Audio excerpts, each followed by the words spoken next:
ಅವನು ನಾಯಿ ಸತೀಶ್ ಗೊತ್ತಲ್ವಾ? 2ನೇ ವಾರಕ್ಕೂ 3ನೇ ವಾರಕ್ಕೆ ಹೊರಗೆ ಬಂದ. ಅವನು ಗಿಲ್ಲಿ ಫ್ಯಾನ್ಸ್ ಬಗ್ಗೆ ಏನೇನು ಮಾತಾಡ್ತಾ ಇದ್ದಾನೋ ನೀವು ಕೇಳಿರ್ಬೋದು. ಗಿಲ್ಲಿ ಫ್ಯಾನ್ಸ್ ಎಲ್ಲರೂ ಸ್ಲಮ್ನವ್ರಂತ. ಆ ಸ್ಲಮ್ನವ್ರಿಗೆ ಓಟ್ ಹಾಕ್ತಾರಂತ. ಆ ಥರ ಹೇಳಿಕೆ ಕೊಡ್ತಿದ್ದಾನೆ. ಇವನು ಹೊರಗೆ ಹೌಸ್ನಲ್ಲಿದ್ದಾಗ ನಾಯಿ ಥರ ಬಿದ್ದಿದ್ದಲ್ಲಿ ಒಂದು ಗೇಮ್ ಆಡಿಲ್ಲ, ಗೇಮ್ ಆಡಲಿಕ್ಕೆ ಹೆದರ್ಕೊಂತಿದ್ದ. ನಾವು ಆಡೋದು ಬೇಡ ಸುಮ್ಮನೆ ಯಾಕಂತ ಹೇಳ್ತಿದ್ದಂತೆ ಪ್ರಭಾ ಅವ್ರಿಗೆ.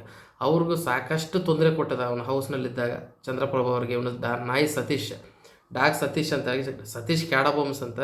ಅಲ್ಲಿನೂ ಪುಂಗ್ಲಿಕ್ಕೆ ಟ್ರೈ ಮಾಡ್ದೆ. ನಾನು ಹೌಸ್ ಒಳಗಡೆ ಬಂದಮೇಲೆ ಫಸ್ಟ್ ಡೇನೇ ವರ್ಲ್ಡ್ ರೆಕಾರ್ಡ್ ಆಗುತ್ತೆ, ವರ್ಲ್ಡ್ ಫೇಮಸ್ ಆಗುತ್ತೆ ಬಿಗ್ ಬಾಸ್ ಅಂತೇಳಿ. ಅಂದರೆ ಅಲ್ಲಿ ವರ್ಕೌಟ್ ಆಗಲಿಲ್ಲ. ಇವನು ಡ್ರಾಮಾಗಳಿಗೆ ಅಲ್ಲಿ ಅವಕಾಶ ಸಿಕ್ಕಿಲ್ಲ. ಅಷ್ಟೇ ಅಲ್ಲದೆ ಇಡೀ ದಿವಸ ಅರ್ಧ ದಿವಸ ಬಾತ್ರೂಮ್ದಲ್ಲೇ ಕೂತ್ಕೊಂಡು ಏನು ಆಡಲಾರ್ದೆ ಹೊರಗೆ ಬಂದು ಆ ಫೇಮ್ನ ಯುಟಿಲೈಸ್ ಮಾಡಿಕೊಂಡು ಯಾವ ಚಾನಲ್ಗಳು ಅವನು ಮುಂದೆ ಮೈಕ್ ಇಡ್ತಾವಂತ ಹೇಳಿ ಬಾಯಿಗೆ ಬಂದಂಗೆ ಮಾತಾಡ್ತಾ ಇದ್ದಾನೆ. ಗಿಲ್ಲಿ ಸ್ಲಮ್ ಅಂತ, ಗಿಲ್ಲಿ ಇವನು ಅಂಡರ್ವೇರ್ಸ್ ಇದು ಕಳ್ಳತನ ಮಾಡ್ಯಾನಂತ, ಹೆಣ್ಮಕ್ಳ ಬಗ್ಗೆನೂ ಅವಾಚ್ಯವಾಗಿ ಮಾತಾಡ್ತಾ ಇದ್ದಾನೆ ಇವನು, ಯೂಸ್ಲೆಸ್ ಫೆಲೋ. ಮತ್ತು ಇವನೇನು ಮಾತಾಡ್ತಾ ಇದ್ದಾನೆ, ಬಿಗ್ ಬಾಸ್ನಲ್ಲಿರುವವರು ಇವನಿಗೆ ಪ್ರಪೋಸ್ ಮಾಡಿದಾರಂತೆ. ಬೇರೆಯವ್ರ ಹೆಣ್ಮಕ್ಳ ಬಗ್ಗೆ ಇವನು ಯಾವ ಥರ ಮಾತಾಡ್ತಾ ಇದ್ದಾನೆ ವಿಚಾರ ಮಾಡಿರಿ. ಇವನು ಸಿಕ್ಕಂಗೆ ಹೊಡೆದ್ರೇ ಇವನಿಗೆ ಬುದ್ಧಿ ಬರೋದು. ಯಾಕಂತಂದರೆ ಇವನು ಎಲ್ಲಿಗೋ ಹೋಗಿದ್ದಾನ. ಇವನು ಗಿಲ್ಲಿ ಬಗ್ಗೆ ಎಷ್ಟು ಅವಾಚ್ಯವಾಗಿ ಇದು ಕಾಂಟ್ರವರ್ಸಿ ಸ್ಟೇಟ್ಮೆಂಟ್ಸ್ ಪಾಸ್ ಮಾಡಿದ್ದಾನೆ ಅಂತಂದರೆ, ಗಿಲ್ಲಿ ಹೊರಗೆ ಬಂದರೆ ಅವನು ಹೊಡಿತೀನಿ ಹಂಗೆ ಹಿಂಗೆ ಅಂತ ಏನೇನೋ ಮಾತಾಡೋದಕ್ಕೆ ಗಿಲ್ಲಿ ಫ್ಯಾನ್ಸ್ ಹರ್ಟಾಗಿ ಅವನ್ನ ತರಾಟೆಗೆ ತೊಗೊಂಡು ಅವ್ನ ಕಾರ್ ಮೇಲೆಲ್ಲ ಗಿಲ್ಲಿ ಅಂತ ಬರೆದಿದ್ದಾರೆ. ಮತ್ತು ಇವನು ಗಿಲ್ಲಿ ಗಿಲ್ಲಿ ಅಂತ ಕೂಗಾಡಿದ್ದಾರೆ. ಇವನಿಗೆ ತಾಕತ್ತಿದ್ದವನಲ್ಲಿ ಮಾತಾಡ್ಬೋದಾಗಿತ್ತಲ್ಲ, ಸ್ಲಮ್ನವರು ಹಂಗೆ ಹಿಂಗೆ ಅಂಥೇಳಿ.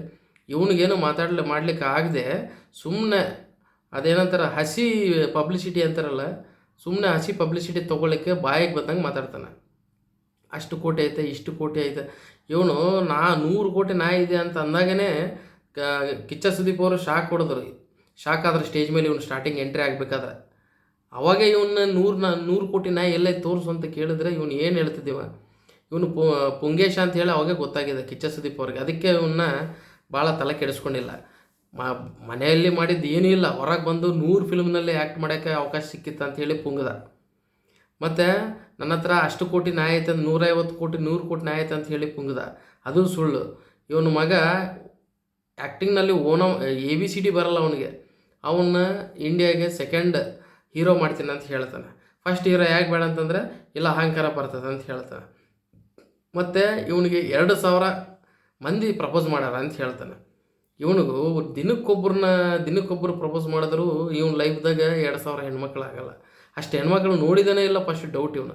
ಅಂದರೆ ವುಮೆನ್ನ ಎಷ್ಟು ಇವನು ಹರ್ಟ್ ಮಾಡ್ತಿದ್ದಾನೆ, ವುಮೆನ್ನ ಎಷ್ಟು ಬ್ಲೇಮ್ ಮಾಡ್ತಿದ್ದಾನೆ, ಹೆಣ್ಮಕ್ಳನ್ನ ಎಷ್ಟು ಕೀಳು ಮಟ್ಟದಲ್ಲಿ ಇವನು ನೋಡ್ತಾ ಇದ್ದಾನೆ ನೋಡ್ರಿ. ಇವನು ಡಾಗ್ ಸತೀಶ್ ಇವನು ನಿಜವಾಗ್ಲೂ ನಾಯಿ ಥರನೇ ವರ್ತನೆ ಮಾಡ್ತಾ ಇದ್ದಾನೆ. ಎಲ್ಲ ಹಸಿ ಸುಳ್ಳು.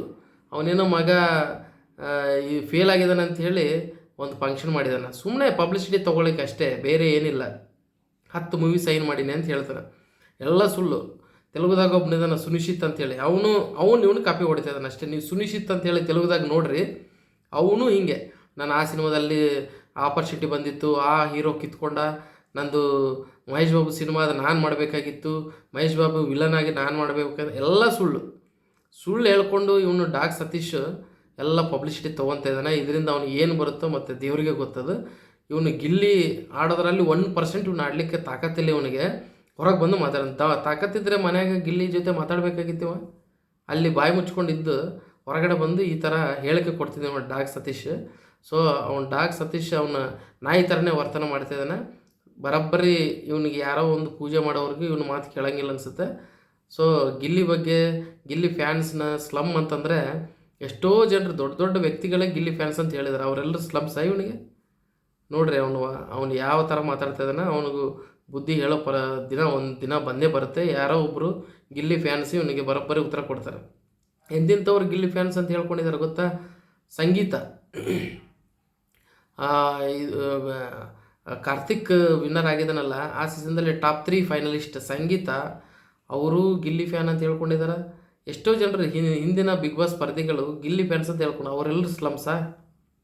ಈ ಥರ ಮಾತಾಡಬಾರ್ದು ಯಾವಾಗಲೂ. ಒಂದು ಡೆಕೋರಮ್ ಮೇಂಟೈನ್ ಮಾಡಬೇಕು. ಒಬ್ಬರ ಬಗ್ಗೆ ಯಾವಾಗಲೂ ಕೀಳು ಮಟ್ಟದಾಗ ಮಾತಾಡಬಾರ್ದು. ನಾವು ಹೆಂಗೆ ಮಾತಾಡ್ತೀವೋ ಅದೇ ಥರ ಉತ್ತರಗಳು ಬರ್ತಾವೆ. ಡಾಕ್ ಸತೀಶ್ಗೆ ನೆನಪಿಟ್ಕೋಬೇಕಿದು.